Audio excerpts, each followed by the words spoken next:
Congratulations, my fellow entrepreneur. You took the leap. You left the 9 to 5. You are out of the rat race. But there's one major decision that you keep forgetting to make. There's this pile of money that's just sitting there. You've been told time and again not to touch it. Don't even look at the balance of how much money is there.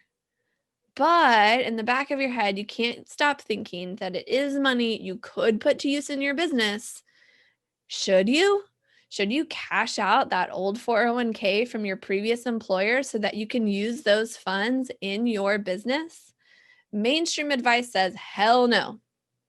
But if you want some truly entrepreneurial advice, I've got some great food for thought for you today. I'm not going to tell you what to do, but I'll tell you what you want to be thinking about. Welcome to the FIFE Movement. I'm your host, Amanda Neely. This is the only movement that helps our generation create our unique, feminine, and entrepreneurial approach to financial independence. Please be sure to subscribe. If you're watching on YouTube, hit that bell so you get notifications as well. Now let's pretend you've got $15,000 in this old 401k from your previous employer. This article that I found from the Motley Fool did the math for me. It says if you leave it in your 401k for 20 years and it compounds at 7% average yearly rate of return, it could grow into $58,000. That's pretty powerful. But I decided to fact check them. Let me see. I'm going to show you my little fact check sheet here. Let me find it and bring it up on the screen for you. Cue the Jeopardy music. Haha. So I've got this really fun S&P 500 calculator. Those of you that are listening to the podcast, don't worry. You're not going to need to see this in order to appreciate what I'm doing here. So we're going to change this 1.5 million into 15,000. And what you'll notice is that the S&P 500 with dividends, this is what's happened from the year 2000 to the year 2019, 20 years there, a 7.68% average rate of return. You would think, based on those Motley Fool numbers, that you'd have more than $58,000 in that account. But guess what? You don't. There's actually, if you look here, 15,000 turns into 34,000 pre-expense, or 33,000 and some change net of expense if you're paying a 1.5 or 1.85 in this example. So what happened? The average rate of return was higher than what the Motley Fool people said it was, and yet you have way less, $25,000 less. Here's what happened. Volatility. The market did low, right? .com crash there, Great Recession here, an anomaly of a year in 2018 that nobody talks about how the market was done that year.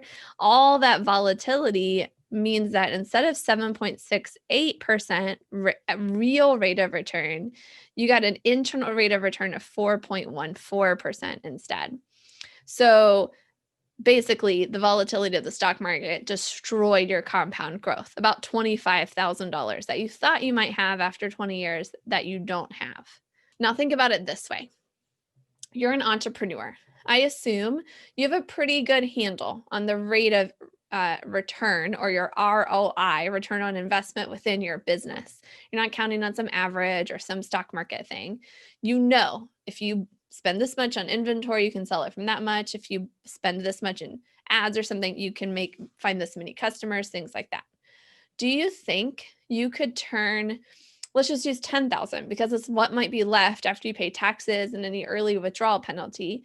Let's say you take 10,000, you put it to work in your business over the next 20 years.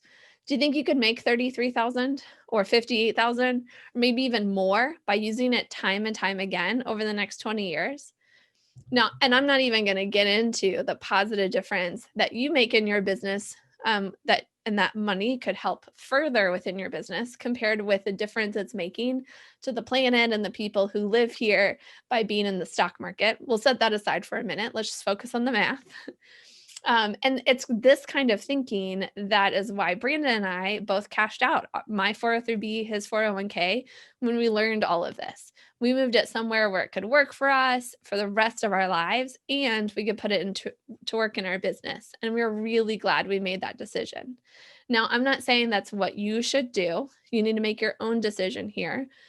But I do want you to know your options, not just what they have been told to tell you. The mainstream advice out there is for mainstream workers, for those in the route race, for the ants that follow blindly, for the people that don't know how to take money and make money with it, right? But you're different. You think differently. Your finances should follow those different thoughts, that different approach to the world. It should allow you to make money with money, right? So, in conclusion, you owe it to yourself to do the math, to weigh the options, to do a gut check for mental and emotional blocks that the culture that we're steeped in has put in our way, and mental, roadblocks and things. And then choose to follow your own path. Now, be smart about it. Have a trusted financial professional on your side who's well versed in entrepreneurial thinking, but never stop asking, what aren't they telling me? What's the best for me and my business and the difference we're making in the world? Who can help me find that unique thing for myself? And am I going to take it when I find it? Thanks for joining me and connecting with the FIFE movement. As you go about your day today, remember, wealth is coming your way. Your quest is to prepare for using it well. To connect with the movement, be sure to visit fifemovement.com. And to learn more about the kinds of things we talk about, be sure to subscribe. If my gift has helped you today, please pay the gift forward by sharing this content with a friend. My gratitude in advance. To help this video be seen by more people, please hit the like button, and we invite your feedback in the comments as well. Scroll down.